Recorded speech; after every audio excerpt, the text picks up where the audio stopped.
चलिए 4 जुलाई 2022 nexus GS special निकाल लीजिएगा और शुरुआत करेंगे रबर से। तो अभी रिसेंट में ही भारत जो है दुनिया में रबर का चौथा सबसे बड़ा उत्पादक और उपभोक्ता देश बन गया है। केरल जो है भारत में प्राकृतिक रबर का सबसे बड़ा उत्पादक है। तो मे बी ये आपके नेक्स्ट एग्जामिनेशन में पूछा जाए क्योंकि ये करंट रिलेटेड जीएस है। लिखिएगा भारत दुनिया में रबर का चौथा सबसे बड़ा, भारत दुनिया में रबर का चौथा सबसे बड़ा उत्पादक, चौथा सबसे बड़ा उत्पादक और उपभोक्ता है। केरल भारत में प्राकृतिक रबर का, केरल भारत में प्राकृतिक रबर का सबसे बड़ा उत्पादक है। केरल भारत में प्राकृतिक रबर का सबसे बड़ा उत्पादक है। एक तरफ लिखिएगा बोर्ड और एक तरफ लिखिएगा मुख्यालय, एक तरफ लिखिएगा बोर्ड और एक तरफ लिखिएगा मुख्यालय। Coffee board Bangalore, coffee board Bangalore. Rubber board Kottayam, rubber board Kottayam. चाय बोर्ड कोलकाता, चाय बोर्ड कोलकाता। तंबाकू बोर्ड गुंटूर, तंबाकू बोर्ड गुंटूर। नेक्स्ट है,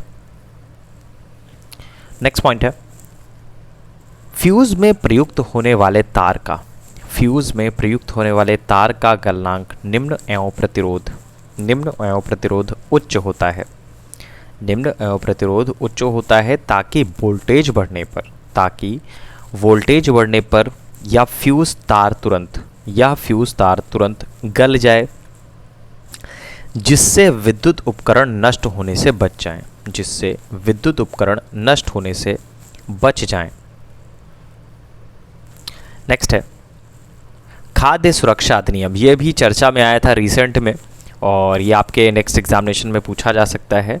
लिखिएगा खाद्य सुरक्षा अधिनियम 2006। इससे संबंधित बहुत सारा डिटेल्स आया था लेकिन जो आपके एग्जामिनेशन में पूछा जा सकता है उसके बारे में हम लोग बात करेंगे। तो उस पूरा का पूरा जो अभी रिसेंट में द हिंदू में ही आया था आई थिंक, तो खाद्य सुरक्षा अधिनियम से रिलेटेड। तो ये पूरे के पूरे जो पैराग्राफ है उसमें सिर्फ एक लाइन आपके लिए इम्पॉर्टेंट है कि खाद्य सुरक्षा अधिनियम कब का है। तो खाद्य सुरक्षा अधिनियम 2006 का है, खाद्य सुरक्षा अधिनियम 2006 का है, 2006 का है। नेक्स्ट है महाराष्ट्र के बारे में बात करें तो महाराष्ट्र 5 साल बाद एक बार फिर से भारत का शीर्ष चीनी उत्पादक राज्य बन गया है। तो चीनी उत्पादन में इसने उत्तर प्रदेश को पीछे छोड़ दिया है।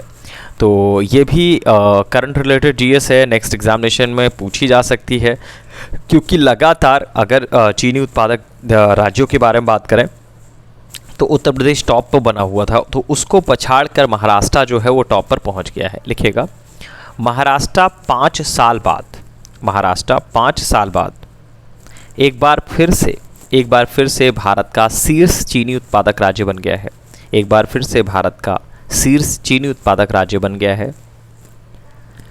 चीनी उत्पादन में इसने उत्तर प्रदेश को पीछे छोड़ दिया, उत्तर प्रदेश को पीछे छोड़ दिया। अब यहीं पे गन्ना उत्पादन के बारे में भी लिख लेते हैं, ये भी हो सकता है पूछ लिया जाए क्योंकि बहुत बड़ी बात नहीं है। लिखिएगा गन्ना उत्पादन में उत्तर प्रदेश अभी भी टॉप पर बना हुआ है, गन्ना उत्पादन में अभी भी उत्तर प्रदेश नंबर 1 है और महाराष्ट्र नंबर 2 है, और महाराष्ट्र नंबर 2 है। नोट में लिख लीजिएगा ब्राज़ील के बाद भारत गन्ने का दूसरा सबसे बड़ा उत्पादक है, ब्राज़ील के बाद भारत गन्ने का दूसरा सबसे बड़ा उत्पादक है, दूसरा सबसे बड़ा उत्पादक है। अपडेशन बहुत ज़्यादा ज़रूरी है, अगर आप अपने आप को जीएस में अपडेट नहीं करते हैं तो समस्या है। ठीक है, हमेशा अपने आप को लगातार अपडेट करते रहिए। जितना ज़्यादा आप अपडेशन रखेंगे, जितना ज़्यादा आप रिवीजन करते रहेंगे, उतना ज़्यादा आप इस एग्जामिनेशन के, चाहे वो समीक्षा अधिकारी हो, चाहे वो यूपी पीसीएस हो, चाहे वो आपका खंड शिक्षा अधिकारी हो, आयोग का कोई भी एग्जामिनेशन या इवन कोई भी एग्जामिनेशन, यूपीएससी से लेकर छोटे से छोटा एग्जामिनेशन, जितना ज़्यादा आप रिवीजन करेंगे उतना बेहतर आप को चीज़ें याद रहेंगी। और जो बाहर होने की चीज़ें हैं, स्थितियां बन जाती हैं कि लास्ट में आपके आके आप बाहर हो जाते हैं कि 2 नंबर से रह गए, 4 नंबर से रह गए, तो ये स्थितियां बनेंगी नहीं। अगर पॉइंट टू पॉइंट चीज़ें वो पढ़ेंगे आप जो एग्जामिनेशन ओरिएंटेड है। एग्जामिनेशन ओरिएंटेड आपको पढ़ना है, रिवीजन करना है, बार बार पढ़नी है चीज़ें। चलिए, खैर जितनी चीज़ें आपको क्लास में पढ़ाई जाएँ वो आपको कवर अप करनी है, और इतना अगर आपने कवर अप कर लिया तो फिर आपको मेंस देने से कोई रोक नहीं सकता है। लेकिन ये सारी चीज़ें आपको कवर अप करके रखनी हैं, जो चीज़ें पढ़ाई जाएँ उसी दिशा में आपको लगातार पढ़ते हुए जाना है। चलिए, भूख रोड के अंदर की चक्रक धाराओं के कारण ही भूख रोड के अंदर की चक्रक धाराओं के कारण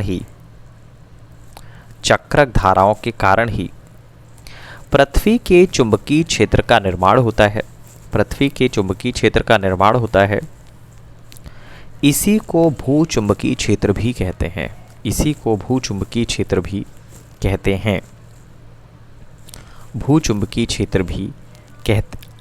कहते हैं। नेक्स्ट है, थोरियम के बारे में बात करें तो थोरियम एक ऐसा महत्वपूर्ण नाभिकीय ईंधन है जो भारत में प्रचुर मात्रा में उपलब्ध है। थोरियम का जो मुख्य स्रोत होता है वो मोनाजाइट होता है। थोरियम केरल, झारखंड, तमिलनाडु, आंध्र प्रदेश तथा राजस्थान में पाया जाता है, और भारत में थोरियम के अनुमानतः भंडार जो हैं वो करीब 4.5 लाख टन के आसपास हैं। लिखिएगा, भारत में प्रचुर मात्रा में उपलब्ध महत्वपूर्ण नाभिकीय ईंधन थोरियम है।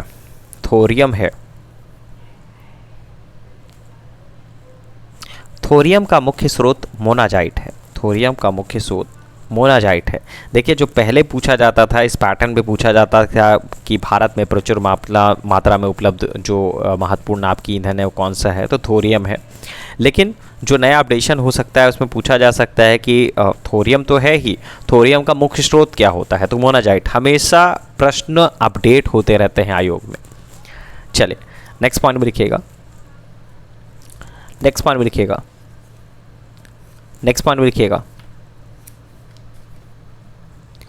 सर सीवी रमन साहब को भौतिकी का नोबेल 1930 में दिया गया था। 1930 में दिया गया था, 1930 में दिया गया था। देखिए, भारतीय वैज्ञानिक सीवी रमन साहब जो हैं, इनको रमन प्रभाव की खोज हेतु वर्ष 1930 में भौतिक विज्ञान का नोबेल पुरस्कार प्रदान किया गया था।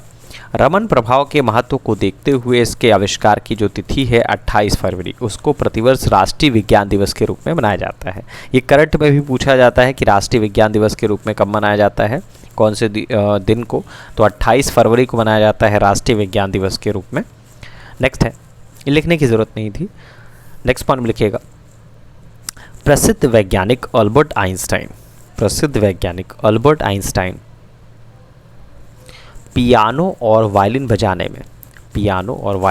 में निपुण थे।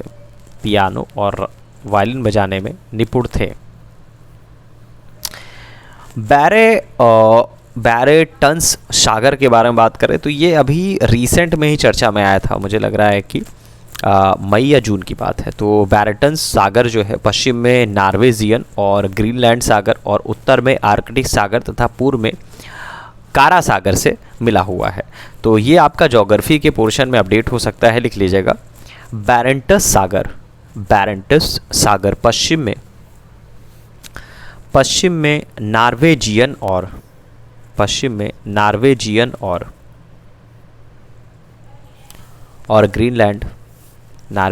ग्रीनलैंड सागर, उत्तर में आर्कटिक सागर तथा पूर्व में कारा सागर से मिला हुआ है। नेक्स्ट है, पूसा सुगंधा 5 के बारे में बात करें तो ये धान की एक सुगंधित किस्म का नाम है। लिखिएगा, पूसा सुगंधा 5 धान की एक सुगंधित किस्म है। नेक्स्ट पॉइंट है, गेहूं के बारे में अभी लगातार चर्चा आई थी, होपफुली सभी लोगों ने इस चीज़ के बारे में पढ़ा होगा। इससे रिलेटेड क्या क्या चीज़ें बन सकती है इसके बारे में भी आपको पता होना चाहिए। लिखिएगा, भारत चीन के बाद दुनिया का दूसरा सबसे बड़ा गेहूं उत्पादक देश है। कई कंट्रीज़ ने अभी गेहूं हमारा जो है वापस कर दिया था, तो आप लोगों ने ये न्यूज़ तो पढ़ी कि गेहूं वापस कर दिया, गेहूं वापस कर दिया गया, लेकिन उससे संबंधित चीज़ें क्या क्या निकल के आती हैं। जो आप न्यूज़पेपर पढ़ते हैं या फिर करंट ओरिएंटेड कुछ भी पढ़ते हैं, तो उससे क्या निकल के आता है ये सबसे ज़्यादा ज़रूरी होता है। तो क्या लिखिएगा, भारत चीन के बाद आपको बहुत ज़्यादा मेहनत करने की ज़रूरत नहीं है, जो चीज़ें पढ़ाई जा रही हैं क्लास में वो ज़रूर कवर अप करिएगा। लिखिएगा, भारत चीन के बाद दुनिया का दूसरा सबसे बड़ा गेहूं उत्पादक देश बन गया है। गेहूं उत्पादक देश बन गया है। नेक्स्ट है, केसर के बारे में बात करें तो भारत में केसर या फिर सैफरॉन की सबसे अधिक मात्रा कश्मीर घाटी में उत्पन्न की जाती है। और भारत के अतिरिक्त केसर के जो अन्य महत्वपूर्ण उत्पादक देश है उसमें स्पेन आता है, ईरान आता है, ग्रीस आता है, इटली आता है। तो स्पेन और ईरान मिलकर आपका विश्व में कुल केसर उत्पादन का करीब 80% से अधिक केसर जो है उत्पादित करते हैं। लिखिएगा, भारत में लास्ट वीक ये बताया था मैंने, वैसे लिख लीजिएगा फिर से, लेकिन भारत में केसर की सबसे अधिक मात्रा कश्मीर घाटी में उत्पन्न की जाती है। कश्मीर घाटी में उत्पन्न की जाती है। और स्पेन और ईरान मिलकर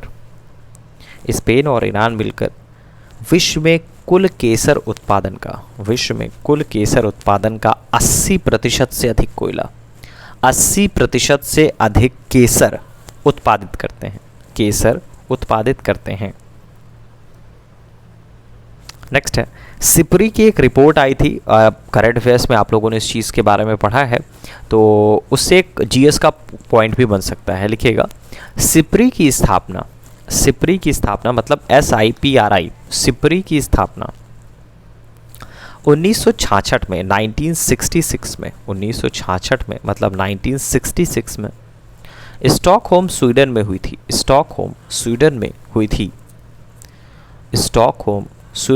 हुई थी। आंवला के बारे में बात करें तो आंवला का नाम जैसे ही आता है उत्तर प्रदेश का एक प्रश्न बन जाता है कि आंवले का सबसे ज़्यादा उत्पादन कहाँ होता है, तो प्रतापगढ़ में होता है उत्तर प्रदेश में। तो आंवला जो है उसके फल औषधि गुण से युक्त होते हैं, इसमें विटामिन सी प्रचुर मात्रा में पाया जाता है। कंचन, कृष्णा, बनारसी, ये सारी की सारी इसकी उन्नत किस्मों के नाम है। तो लास्ट ईयर जब आपका कोविड आया था तो विटामिन सी एक बहुत महत्वपूर्ण दवा बनकर बाहर आई थी। तो लिखिएगा, और ये विटामिन सी के बारे में ही है। लिखिएगा, आंवला के फल औषधि गुणों से युक्त होते हैं। इसमें विटामिन सी प्रचुर मात्रा में पाया जाता है।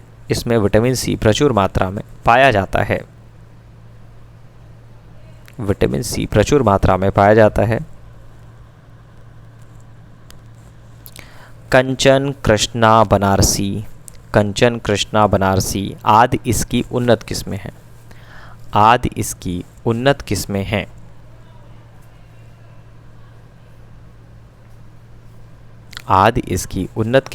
एक तरफ लिखिएगा तेल शोधन कारखाना और एक तरफ लिखिएगा राज्य।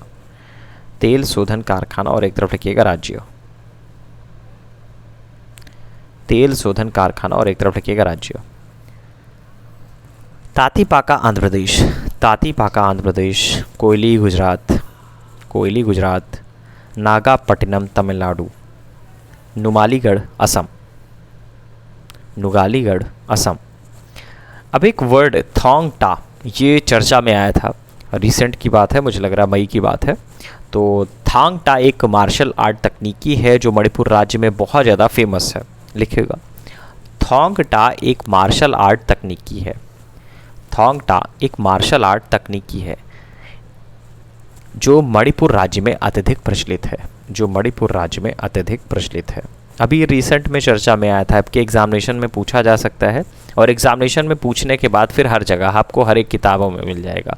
उसके पहले मिलना चाहिए, तो उसके पहले तो नहीं मिलता, उसके पहले आपको करंट अफेयर्स में मिलेगा और करंट अफेयर्स से निचोड़ के आपको निकालना पड़ेगा। ठीक है, तो अगर आप नहीं कर रहे हैं तो सिंपल सा टेस्ट ज़रूर अटेम्प्ट किया करिए, जो सैटरडे का टेस्ट होता है वो ज़रूर अटेम्प्ट किया करिए। इससे आपको अपना भी आकलन हो जाया करेगा कि आपको कितना आ रहा है सप्ताह में, जितना आप लोगों ने पढ़ा है उसमें से कितना आ रहा है। खैर, लिखिएगा, थोंग टा एक मार्शल आर्ट तकनीकी है। थोंग टा एक मार्शल आर्ट तकनीकी है जो मणिपुर राज्य में अत्यधिक प्रचलित है। अत्यधिक प्रचलित है। नेक्स्ट है, नेक्स्ट पॉइंट में लिखिएगा असहयोग आंदोलन के बारे में बात करें तो असहयोग आंदोलन 1 अगस्त 1920 को प्रारंभ हुआ और 4 फरवरी 1922 को चौरी चौरा कांड के कारण महात्मा गांधी साहब ने इसे वापस ले लिया। और इसी परिप्रेक्ष्य में 24 फरवरी 1922 को आयोजित अखिल भारतीय कांग्रेस समिति की बैठक में दिल्ली की बैठक हुई, जिसमें ऐसी सभी गतिविधियों पर रोक लगा दी गई जिसमें कानून का उल्लंघन हुआ हो। और इस अधिवेशन में असहयोग आंदोलन वापस लेने के कारण डॉक्टर मुंजे के द्वारा गांधी जी के खिलाफ निंदा प्रस्ताव लाया गया था। कभी कभी पूछ लेता है कि दिल्ली में जब 24 फरवरी 1922 को जो आयोजित हुआ था अखिल भारतीय कांग्रेस समिति की बैठक, उसमें असहयोग आंदोलन वापस लेने के लिए गांधी जी के विरुद्ध निंदा प्रस्ताव किसने प्रस्तुत किया था? तो डॉक्टर मुंजे साहब ने ये प्रस्तुत किया था। ये लिखने की आवश्यकता है नहीं वैसे। नेक्स्ट पॉइंट में लिखिएगा, चौरी चौरा कांड की वास्तविक तिथि। चौरी चौरा कांड की वास्तविक तिथि 4 फरवरी 1922 है। 4 फरवरी 1922 है और चौरी चौरा गोरखपुर जनपद में स्थित है। चौरी चौरा गोरखपुर जनपद में स्थित है। गोरखपुर जनपद में स्थित है। नेक्स्ट है, नेक्स्ट पॉइंट में लिखिएगा लाल कुर्ती के बारे में बात करें तो उत्तर पश्चिमी सीमा प्रांत में खान अब्दुल गफ्फार खान के नेतृत्व में खुदाई खिदमतगार नामक स्वयं सेवक संगठन स्थापित किया गया था और इन्हें लाल कुर्ती के नाम से भी जाना जाता है। लाल कुर्ती संगठनों ने पठानों की राष्ट्रीय एकता का जो नारा है वो बुलंद किया और अंग्रेजों से स्वतंत्रता के लिए ब्रिटिश उपनिवेशवाद के विरुद्ध आंदोलन संगठित किया तथा श्रमजीवियों की हालत में सुधार की मांग की। सभी को बात पता है कि जब अन्य प्रांतों में मुसलमान स्वयं को सत्याग्रह आंदोलन से अलग रख रहे थे तो उत्तर पश्चिमी सीमा प्रांत के मुसलमानों ने खान अब्दुल गफ्फार खान के नेतृत्व में सविनय अवज्ञा आंदोलन में एक महत्वपूर्ण भूमिका निभाई थी। लिखिएगा, लाल कुर्ती आंदोलन के नेता, लाल कुर्ती आंदोलन के नेता खान अब्दुल गफ्फार खान साहब थे। खान अब्दुल गफ्फार खान साहब थे। खान अब्दुल गफ्फार खान साहब थे। भूदान आंदोलन के बारे में बात करें तो आचार्य विनोबा भावे द्वारा भूदान आंदोलन का जो प्रारंभ है 18 अप्रैल 1951 को तत्कालीन आंध्र प्रदेश के तेलंगाना क्षेत्र में पोचमपल्ली ग्राम में किया गया। भूदान आंदोलन भूमि सुधार करने, कृषि में संस्थागत परिवर्तन लाने की एक कोशिश थी। तो लिखने की आवश्यकता नहीं है इसको। नेक्स्ट पॉइंट में लिखिएगा, नेक्स्ट पॉइंट में लिखिएगा अखिल भारतीय किसान कांग्रेस।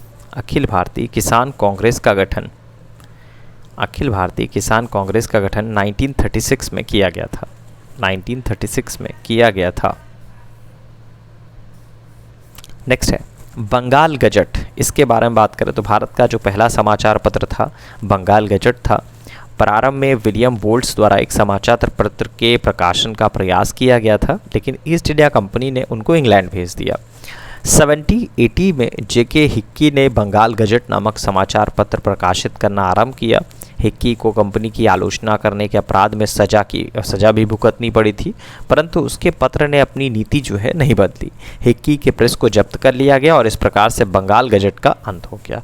तो अगर आपसे इस तरह से पूछा जाए कि भारत का पहला समाचार पत्र कौन सा था तो बंगाल गजट था। लिखिएगा, भारत का पहला समाचार पत्र बंगाल गजट था। भारत का पहला समाचार पत्र बंगाल गजट था। बंगाल गजट था। और अगर पूछा जाए कि सबसे पहले प्रेस सेंसरशिप किसने लागू की थी तो लॉर्ड वेलेजनी ने लागू की थी। लॉर्ड वेलेजनी ने करीब 1799 में सभी समाचार पत्रों पर सेंसर बिठा दिया था। ये इम्पॉर्टेंट है। क्यों इम्पॉर्टेंट है? क्योंकि वर्ल्ड प्रेस फ्रीडम इंडेक्स में भारत की रैंक जो है वो लगातार नीचे जा रही है। हिस्ट्री का इससे क्या कनेक्शन है उसके बारे में आपको पता होना चाहिए। ये आगामी एग्जामिनेशन में पूछा जा सकता है, तब आपको लगेगा ये कहाँ से आ गया। ये तो मतलब ऐसा टॉपिक है जो मतलब नॉर्मल है, लेकिन नहीं, कहीं ना कहीं कुछ ना कुछ ऐसी चीज़ें हैं जिसकी वजह से वो कनेक्ट होके आपके एग्जामिनेशन में पूछा जा रहा है। एग्जामिनेशन बनाने का भी एक पैटर्न होता है। ये जो बड़े एग्जामिनेशन उनकी बात हो रही है, जो आयोग जो एग्जामिनेशन सेट करता है, चाहे वो स्टेट लेवल का कोई भी एग्जामिनेशन हो, जो आयोग एग्जामिनेशन सेट करता है या फिर यूपीएससी सेट करता है, वो आपका इसी मनोदशा के साथ सेट करता है या फिर इसी सीक्वेंस में सेट करता है कि जो करंट रिलेटेड टॉपिक हो उसको जीएस में कैसे कन्वर्ट करके उनसे रिलेटेड क्वेश्चन पूछा जाए। वो भी तो आपसे जानना चाह रहे हैं कि आप कितनी नॉलेज रखते हैं।